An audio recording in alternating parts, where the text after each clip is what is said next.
suis décidé de suivre Jésus. Je suis décidé de suivre Jésus. Je suis décidé de suivre Jésus. Je ne change pas, je ne change pas. Prions. Éternel Dieu de bonté, merci, Dieu Tout-Puissant, Dieu de gloire, merci pour cette occasion, cette opportunité que tu nous as donnée pour annoncer ta parole à l'écoute de tes enfants dans les pays du monde entier. Plus précisément, à l'écoute de tes enfants dans les pays francophones du monde. En ce moment-ci, Père éternel, manifeste-toi puissamment. Fais en sorte que par ta parole, tu puisses toucher à tes peuples.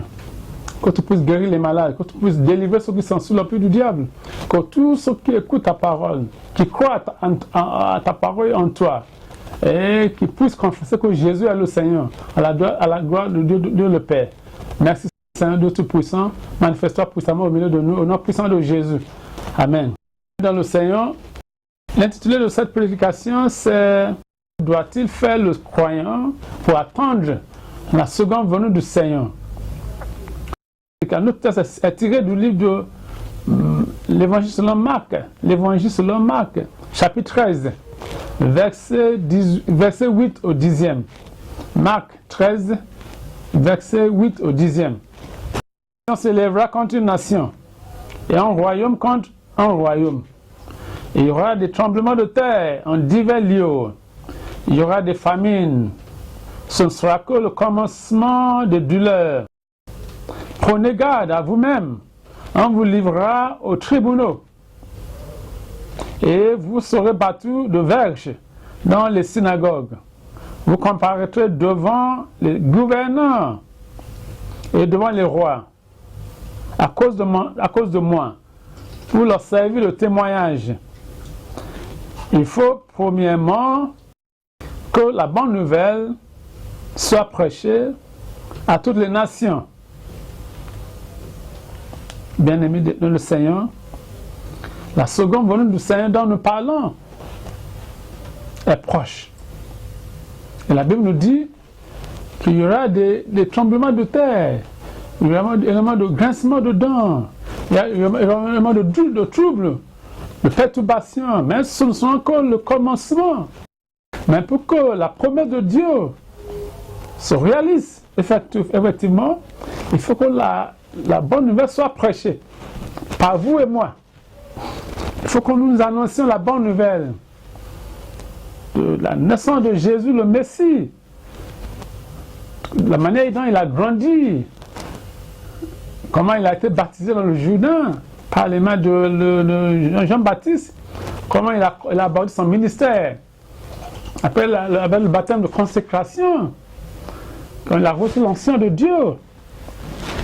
Et il a commencé par faire des miracles, des prodiges, enseignant partout dans les synagogues, partout, la vérité de Dieu.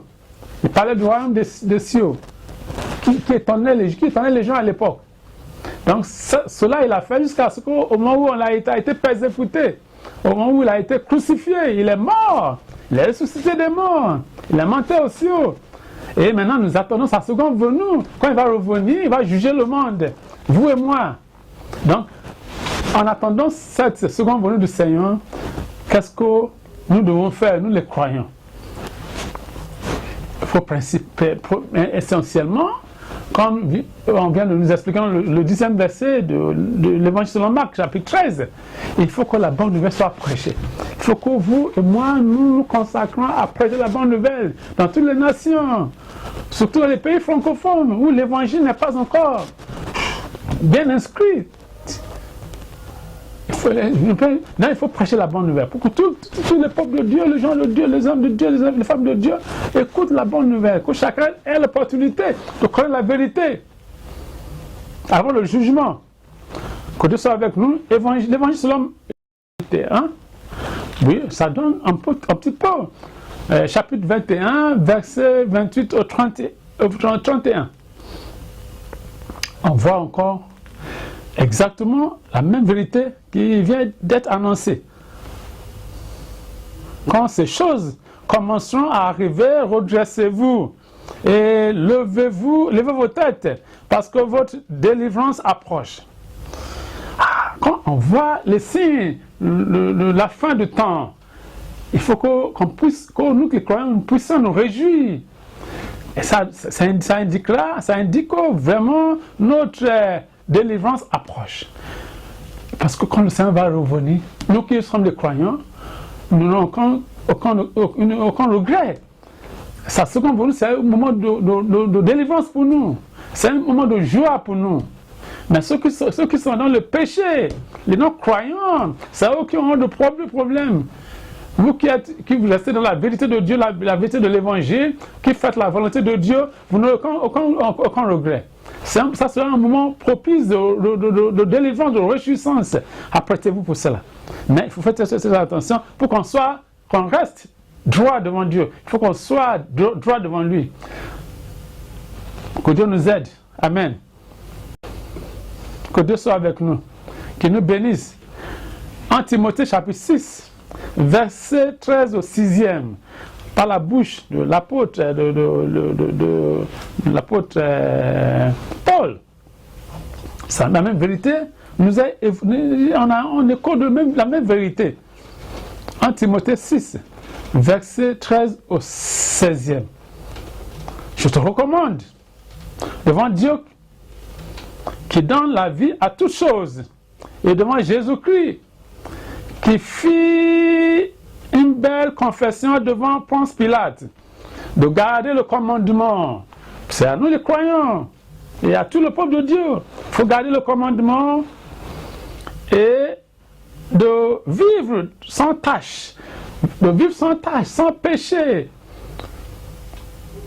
qu'on soit irréprochable, que vous et moi nous restions irréprochables, sans tâche, sans reproche quelconque, jusqu'à l'apparition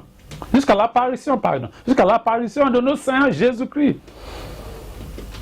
qu'on manifestera en son temps le bienheureux et le seul souverain, le roi des rois, le Seigneur des seigneurs, qui possède l'immortalité et qui habite une lumière inaccessible, que nul homme n'a vu ni ne peut voir, à qui appartiennent l'honneur et la puissance éternelle. Donc, c'est à vous de lire ces versets. En Timothée chapitre 6, verset 13 au 16e. Il faut lire ça. Il faut tenir vos stylos, notez point de ces versets là. C'est très important que Dieu soit avec nous. De cette même manière, il faut essayer de lire Jean 6, verset 28 au 29. Que vous croyez en celui que Dieu le Père a envoyé. Et il a envoyé son Fils unique, Jésus-Christ, comme l'évangile de Jean, chapitre 3, verset 16 nous dit. Dieu a tant aimé le monde qu'il a donné son Fils unique, afin que quiconque croit en lui ne périsse point, mais qu'il ait la vie éternelle. Donc, il faut que vous croyiez en celui que Dieu, le Père, a envoyé. Son Fils, lui-même, Jésus-Christ, le Dieu vivant, lui qui incarne le Père, qui incarne le Saint-Esprit. Puisque l'évangile, selon Jésus, l'évangile dont nous parlons, la bonne nouvelle, est basée sur la croyance dans la Sainte Trinité. Dieu, il y a un seul Dieu, en lui, il y a trois personnes, le Père, le Fils et le Saint-Esprit. Que Dieu soit avec nous, que la paix de Dieu soit avec vous. Au moins, à partir de ce moment-là, prenez garde, apprêtez-vous, soyez prêts pour la seconde venue du Seigneur. Consacrez-vous à faire du bien, à faire l'œuvre de Dieu, à croire en celui que Dieu le Père a envoyé, en Jésus-Christ, le Dieu vivant. Croyez en lui, faites ses commandements, obéissez à ses commandements, et faites du bien, aimez vos prochains comme vous-même, aimez Dieu, bien-aimé dans le Seigneur. C'est le moment important pour moi de prier pour vous, de vous exhorter à rester ferme dans la foi en Jésus-Christ, celui que le Père a envoyé. Croyez en lui,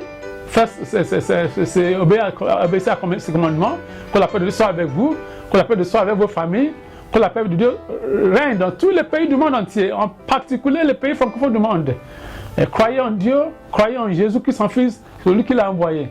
Et en attendant sa seconde venue, où il va venir juger tout le monde, soyez prêts, restez intègres, restez sans tâche, sans reproche, que ça soit, afin que la seconde venue du Seigneur soit profitable à nous tous, qu'il puisse nous tous ramener vers lui, qu'on puisse être enlevés vers le ciel. À la fin, au nom puissant de Jésus, j'ai prié.